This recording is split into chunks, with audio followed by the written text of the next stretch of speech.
Hey everyone, welcome back to my channel. Today, I'm going to help all the first-time flyers coming to the UK.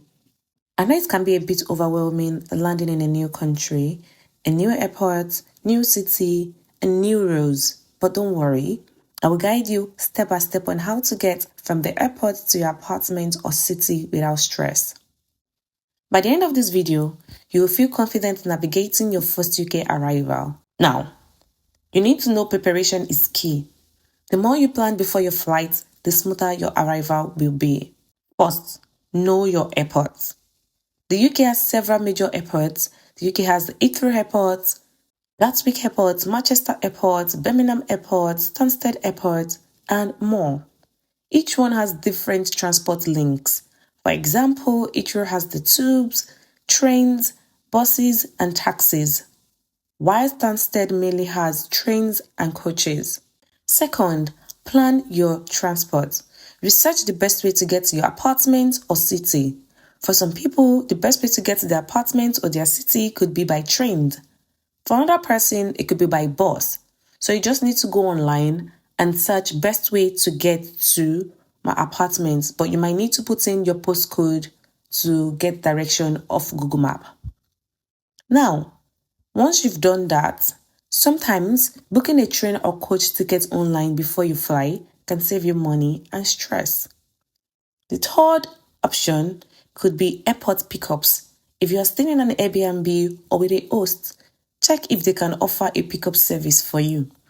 Some hosts even meet you at arrivals and take you directly to your apartment, which is super convenient if it's your first time. Another thing you need to do is to download useful apps. Google Maps, National Rail, Trainline, Uber, Bolt, and City Mappers. These are must-haves for navigating the UK. Make sure your phone is ready to go with a local SIM or eSIM if needed.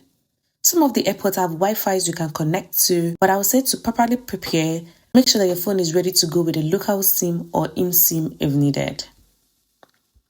Once you land, the first step is passport control and baggage claim, sometimes called the immigration. So you just need to follow the signs to arrivals, baggage claim, and customs. Keep your passport, visa, and documents handy.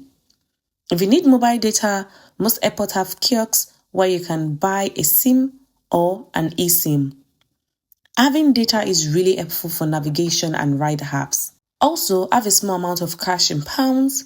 Cards are widely accepted, so should be fine. Next, let's talk about how to get to your apartment or city. The first option is taxi or rideshare. For instance, Uber, Bolt, or local taxis are convenient, especially if you have luggage. Make sure it is an official taxi or verified app ride, like Bolt and Uber. Next option you can use is train.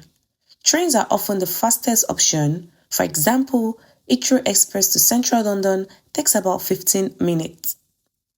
Use apps like National Rail or Trainline to check times and prices.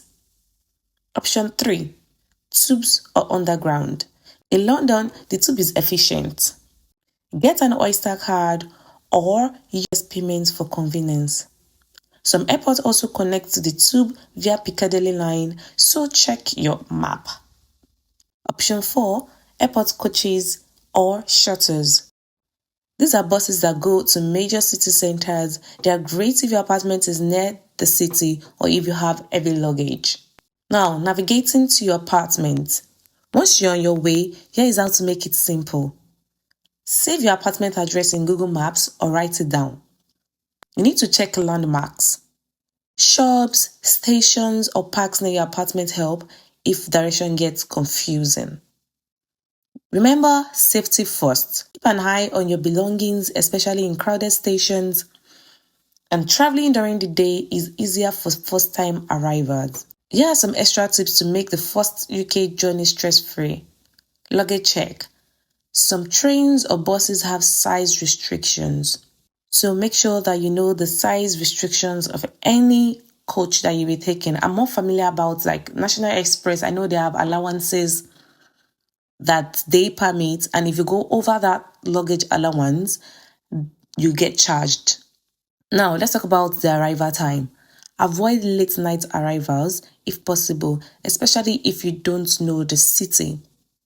You also want to keep emergency number close to you. 999 is the UK emergency line. Next thing is you need to keep your documents handy. Keep your passport, your visa, and confirmations should be always accessible. There have been stories of people who come into the UK and misplace their passports. This can make your journey even more stressful. You must have heard that everyone stands for themselves in the UK, one man to himself. But I'll tell you, when you get to the airport, if you don't know your way around, ask questions, ask for help. The worst you will get is a no. UK airport and transport staff are usually very helpful. Do not be afraid to ask for directions.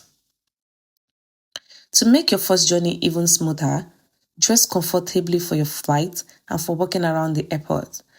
Dress for the weather. You can just Google and you can go online, check the season for which you're coming in and dress for the weather. Keep a small snack and water bottle handy. Charge your devices before landing. Take deep breaths. First time travel can be overwhelming, but it is also exciting. Think of this as the start of your UK adventure. Flying into a new country is exciting, but can be stressful. However, with a little planning, knowing your transport options, and staying safe, you'll get from the airport to your apartment with ease. If this video helped, don't forget to like, subscribe, and comment below if you have questions about arriving in the UK for the first time. I'd love to hear about your experiences and give you more tips for your first day in the UK. Remember to subscribe to my channel, and thank you for watching. Until next time guys, I'll see you in my next video.